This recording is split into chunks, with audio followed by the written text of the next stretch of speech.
Hello नमस्कार and welcome dear student. Exam series में आपका स्वागत है। आज की सीरीज़ में आज के लेक्चर में हम लोग पढ़ेंगे कि अगर ऑब्जेक्ट मोशन में है इन फ्रंट ऑफ कॉन्वेक्स मिरर या फिर कॉन्केव मिरर तो उसके इमेज की स्पीड कितनी होगी और उसकी इमेज की वेलोसिटी कितनी होगी। तो उसको समझने के लिए सबसे पहले हम लोग एक कॉन्केव मिरर को कंसिडर कर लेते हैं। यहाँ पर समझ लीजिए, यहाँ पर अगर मेरे पास कॉन्केव मिरर है और ये इसकी प्रिंसिपल एक्सिस मान के चलो, यहां पर इसकी प्रिंसिपल एक्सिस मान के चलते हैं, this is the principal axis we can say. और यहां पर in front of that mirror देखिए दो टाइप में मैं इसको कैटेगराइज कर देता हूं। सबसे पहले हम लोग जो पढ़ेंगे, ऐसा समझ लीजिए कि कोई ऑब्जेक्ट जो है that is moving along the principal axis. तो दैट इज मूविंग अलोंग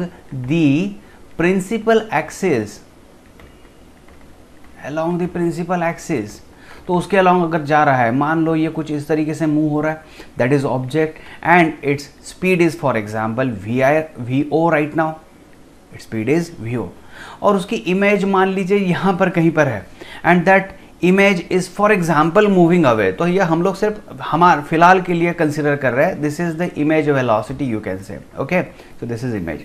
इन दोनों के बीच का डिस्टेंस क्या है, तो यहाँ पर देखिए पोल से अगर हम लोग काउंट करना शुरू कर देते हैं तो all distances are measured from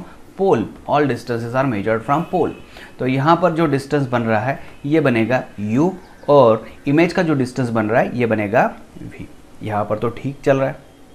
हमें जो फॉर्मूला पता है मिरर इक्वेशन वो है 1/v + 1/u = 1/f। मैं इसको डिफरेंशिएट कर देता हूँ। डिफरेंशिएट करने के बाद ये आ जाएगा -dv/v², ये आ जाएगा -du/u²। और हालांकि जो फोकल लेंथ होता है वो कांस्टेंट होता है, इस वजह से इसका आंसर आ जाएगा 0। इसको रीअरेंज कर देते हैं अगर, तो dv = आ जाएगा -v/u ब्रैकेट स्क्वायर और यहाँ पर du।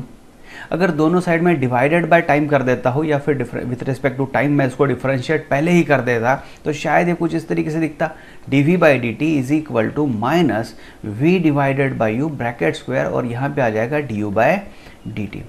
देखिए इसको समझ लीजिए, यहाँ पर v और u जो थे these were the positions of object and image, ठीक है। v जो है पोजीशन ऑफ इमेज है और u जो है पोजीशन ऑफ ऑब्जेक्ट है। लेकिन यहाँ पर dv/dt जो मिल रहा है, dv/dt जो मुझे मिल गया है, तो dv/dt क्या है, it is representing the change in position of image, it is rate of change of position of image. लेकिन इस सब चीज़ों में मिरर जो है, मिरर को आपको कांस्टेंट रखना पड़ेगा, मिरर जो है मिरर को फिक्स्ड पोजीशन में रखना पड़ेगा। तो ये आ गया बेटा इमेज वेलोसिटी यू कैन से = ये माइनस साइन। और आपको पता है v/u जो होता है, मैग्निफिकेशन का जो फॉर्मूला होता है वो होता है -v/u। तो इसको अगर स्क्वायर करा देता हूँ तो obviously m² will be equal to v²/u²। तो आप यहाँ पर लिख सकते हो -v/u का ब्रैकेट स्क्वायर, मतलब आप m² लिख सकते हो, और du/dt is nothing but velocity of object. इसको एक समझ लो। दूसरी चीज जो होगी, अगर ऑब्जेक्ट मूव कर रहा है perpendicular to the principal axis, motion is along या फिर परपेंडिकुलर टू प्रिंसिपल एक्सिस,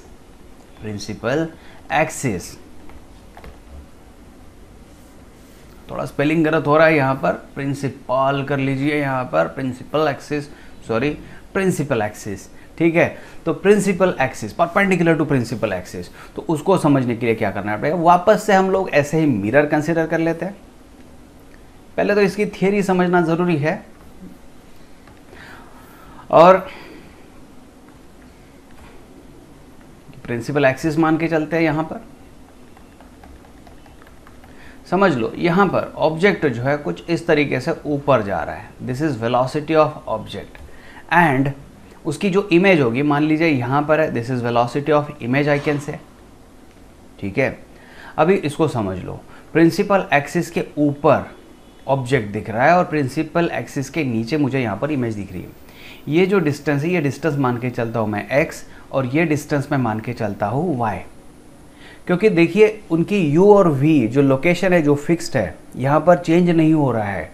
मतलब क्या हो रहा है कि उसकी जो पोजीशन है, ऑब्जेक्ट की पोजीशन या फिर इमेज की जो पोजीशन है वो चेंज तो हो रही है, लेकिन उस लाइन पर चेंज हो रही है, उस लाइन पर ऊपर चेंज हो रही है या फिर नीचे चेंज हो रही है।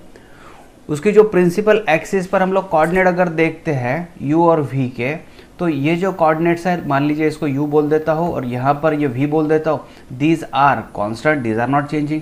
सो magnification m is equal to v by u यहाँ पर मिल रहा है मुझे कॉन्स्टेंट। ठीक है, ये तो कांस्टेंट मिल रहा है।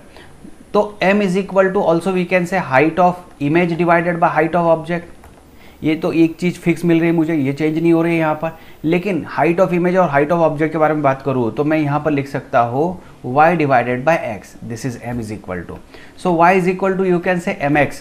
अगर इसको डिफरेंशिएट कर देता हो dy by d t is equal to, ये तो कांस्टेंट है तो m dx by d t, तो आपको वर्टिकल मोशन जो मिल रही है उसकी इंफॉर्मेशन मिल गई है। This is velocity of image you can say is equal to m times velocity of object. अभी दोनों के फॉर्मूले अगर आप क्लियरली चेक कर लेते हो तो यहाँ पर माइनस एम स्क्वायर टाइप में है, तो यहाँ पर क्लियर कट यही फॉर्मूला हमें इस्तेमाल करना होता है। देखिए अलॉन्ग दी एक्स एक्सिस अगर काम चल रहा है तो ये माइनस साइन से आपको आंसर मिलना तय है। अलॉन्ग वाई एक्सिस अगर बात कर रहे हैं तो m into v o velocity of object आप दे दे तो कोई दिक्कत नहीं है, यहाँ पर आंसर मिलना शुरू हो जाएगा। चलिए इसको और आगे एक एग्जाम्पल के साथ हम लोग कंसिडर कर लेते हैं, और एग्जाम्पल मान लीजिए ये है।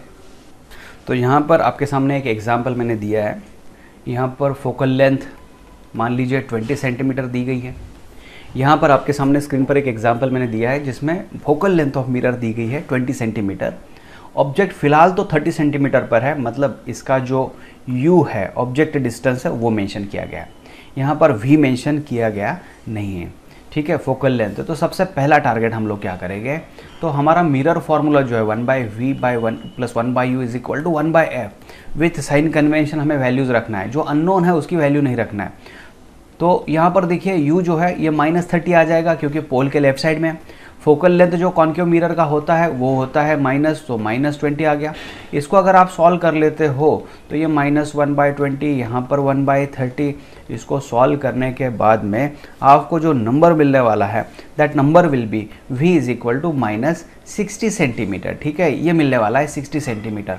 मतलब जिस साइड में ऑब्जेक्ट है उसी साइड में उसका इमेज प्रोड्यूस्ड होने वाला है, तो इसी साइड में मतलब to the left of the pole यहाँ पर इमेज क्रिएट हो जाएगा। ये अगर 30 सेंटीमीटर पर है तो ऑब्जेक्ट 60 सेंटीमीटर पर तैयार होगा।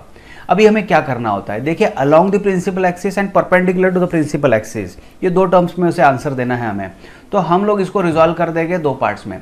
तो रिजॉल्व कुछ इस तरीके से करना है, इस कॉम्पोनेंट को रिजॉल्व कर दो आप। ठीक है, ये रिजॉल्व कर दिया। तो रिजॉल्व करने के बाद हालांकि यहाँ पर 37 डिग्री देने की वजह से ये आंसर मिल जाएगा हमें। देखिए 5 cos 37 जो मिल रहा है ये मिलेगा हमें 4 mm पर सेकेंड, और ये ऊपर वाला जो मिल रहा है कंपोनेंट ये मिल जाएगा हमें 3 mm पर सेकेंड। ठीक है, 3 mm पर सेकेंड।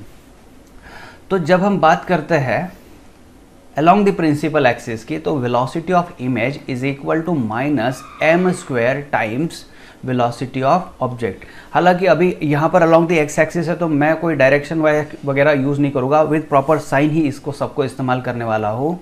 तो m² कितना है, तो m² मुझे पता नहीं है। m² के लिए मैं क्या बताऊँ, देखिए m² अगर बात करें तो m is equal to -v/u होता है। तो -v/u, तो v -60 है, u भी अगर आप देखोगे तो -30 है, तो मुझे मैग्निफिकेशन -2 मिल गया। तो m की वैल्यू मैंने -2 रख दी है यहाँ पर। माइनस इन ब्रैकेट -2 का स्क्वायर मल्टीप्लाई बाय, अभी वेलोसिटी ऑफ ऑब्जेक्ट कितना, तो ऑब्जेक्ट राइट में जा रहा है, ऑब्जेक्ट राइट में जा रहा है। देखिए ऑब्जेक्ट राइट में जा रहा है तो राइट पॉजिटिव है और लेफ्ट जो होगा निगेटिव होगा। तो राइट में जा रहा है तो मुझे +4 ही यूज़ करना पड़ेगा। तो यहाँ पर देखिए माइनस, ये हो गया +4, तो 4 × 4 16 mm पर सेकेंड। तो वेलोसिटी ऑफ इमेज माइनस मिल रहा है। मतलब क्या हो रहा है कि यहाँ पर कहीं पर देखिए, इसको मैं एक्सटेंड करा देता हूँ भले, और मुझे यहाँ पर ये समझ रहा है कि यहाँ पर कहीं पर इमेज होगी जो 60 सेंटीमीटर डिस्टेंस पर होगी। इन दोनों के बीच का जो डिस्टेंस अगर आप मान के चलते हो 60, पोल से लेकर यहाँ पर जो डिस्टेंस बन रहा है ये बन रहा है 60 सेंटीमीटर, जो कि हम लोगों ने यहाँ पर पढ़ा है 60 सेंटीमीटर। तो यहाँ पर इमेज क्रिएट हो गई है। इमेज की जो along the principal axis velocity है वो इस तरीके से है।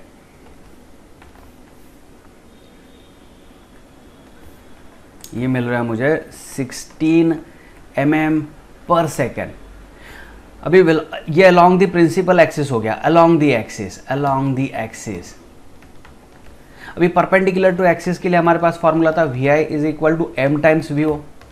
तो देखिए यहाँ पर ये कंपोनेंट ऊपर है तो ऊपर की डायरेक्शन पॉजिटिव है, नीचे की डायरेक्शन नेगेटिव मान के चलता हूँ अगर मैं, तो m तो मुझे -2 मिल रहा था और vo कितना मिल रहा है, vo तो मेरे पास है 3।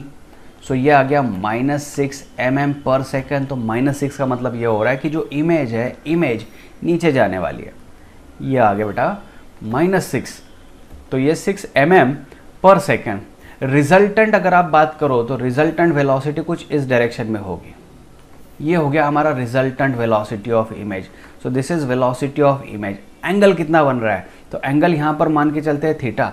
सो tan theta is equal to y axis अगर बात करें तो 6 और डिवाइडेड बाय 16, ठीक है, 3/8 आ गया, 3/8 आ गया।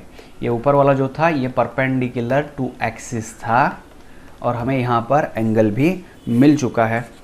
सो थीटा जो अगर बात करें, थीटा इज इक्वल टू आ गया बेटा tan इनवर्स 3/8। तो कुछ इस तरीके से आप इस टाइप के क्वेश्चंस को सॉल्व कर सकते हो।